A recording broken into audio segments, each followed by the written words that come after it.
Hey everybody, B. Dave Walters here. I say words about things, I write articles, I do videos, and I try and speak the truth at all times and in all places. And let me tell you up front, I have not rehearsed this.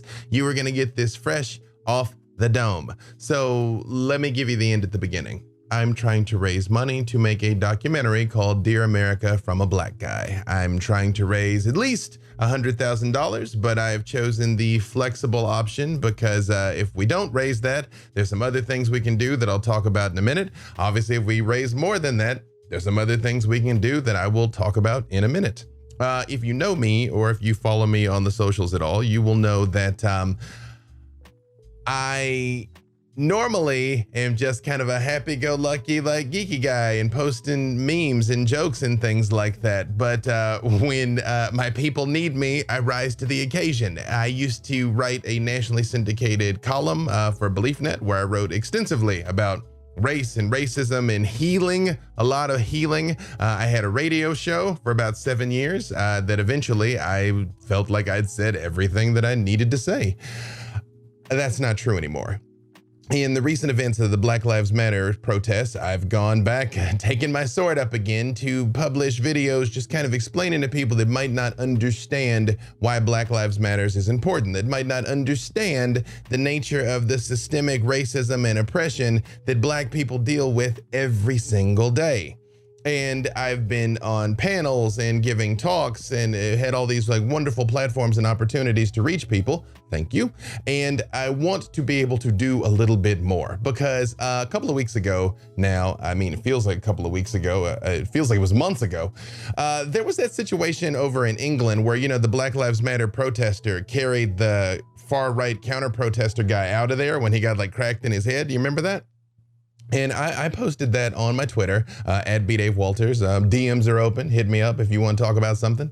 And I posted that and it just with a very neutral caption, like exactly what it was. Like Black Lives Matter protester carries far-right counter-protester to get medical attention. And that was it.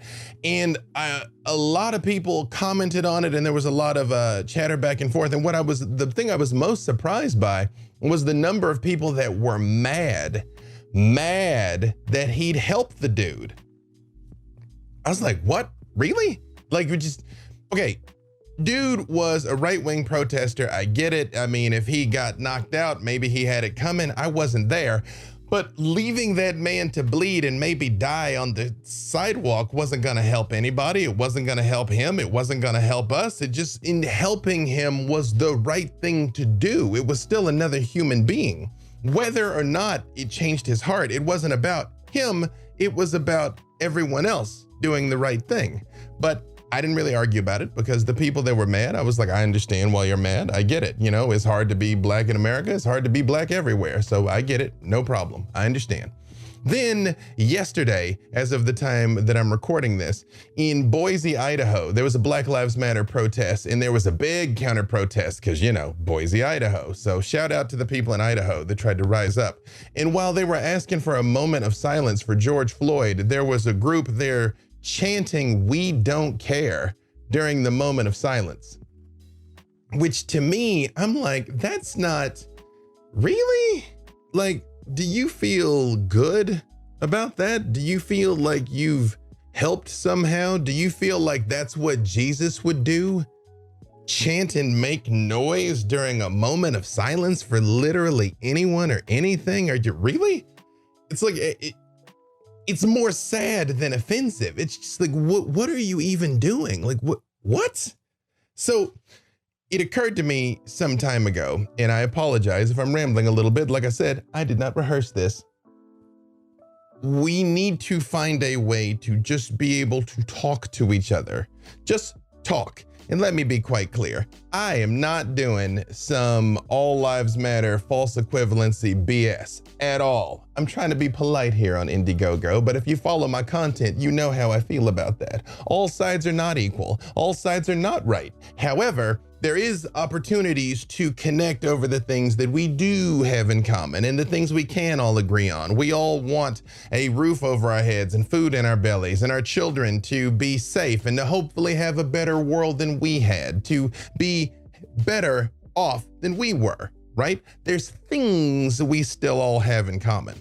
Those are the things that is important for us to be able to come to the table and discuss, because just yelling at each other is not working. That's how we got far-right fanaticism in the first place that, quite frankly, is threatening to destroy the whole planet right now. So we need at least some form of dialogue that just acknowledges the basic humanity of the other person on the other side of the table. And that is what I'm trying to accomplish. Can we just admit that we're human beings and human life deserves a certain amount of respect? See, I had an experience in 2016 after the election when I was heartbroken. I felt like my country had deeply betrayed me, deeply.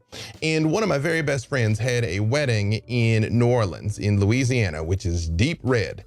And I'd already committed to do it. I was the best man in the wedding. And under normal circumstances, I would not have gone to Louisiana right after the election. But, you know, had to show up for a homie and do what I do. And when we got there, pretty much everyone there, maybe 85% of the people there were all Trump voters. And again, this is hot on the heels of the election, and I'm feeling like greasy, you know? And it was kind of said early on, it's like everybody's gonna try not to talk about politics or whatever. And I was like, I didn't care, come at me, let's go, you know? Like, hey, whatever. But I gotta tell you, we had a fantastic weekend, and I was very grateful that in those earliest days, I got a reminder of the fact that these people who had still done something that I very much disagreed with and felt very betrayed by were still people. That it was still possible to sit around and have a drink and dance and have a good time with other human beings.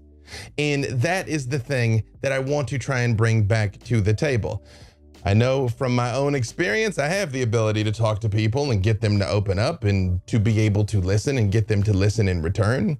If I'm being quite honest with you, at this exact moment in history, the reason why I haven't done this before now was, even though I've recognized the need for a long time, I kind of didn't want to. I kind of was like, if you're gonna choose to support some of those people and support some of those policies, I don't want to talk to you. I'm not interested in what you have to say. But again, that attitude is going to lead to all of our destruction. So what I'm asking for help for is to do Dear America from a Black Guy, where I will try and explain what we go through in a way that some people can understand. I will also do my best to listen to how they feel about it, and maybe we can find some common ground. Again, things like Black Lives Matter is not negotiable. It just is true. But maybe we can still find a way to dialogue. I am doing this campaign as a flexible one, so if we raise less than $100,000, I will continue doing more of the digital content like the kind you can see below, hopefully just at a higher quality. Maybe get out there and interview some people. Of course, if we have more resources, we can get access to bigger people. If we get more resources, we can do things like licensed media and movies, and maybe have a travel budget if the apocalypse breaks. Obviously, the more money we raise, the more we can do. So one way or another, I'm going to do more. Black Lives Matters and the demonstrations are starting to drop off of people's trending lists, and the awareness is starting to slip out of their minds, which is why I think it is very important to remind people constantly that the struggle is ongoing and the struggle is eternal. So I would ask for your help to help me do some stuff that is maybe going to change some lives, maybe encourage some understanding from people, maybe encourage just a baseline acceptance of our own God-given inalienable rights as human beings, and maybe, just maybe, save America.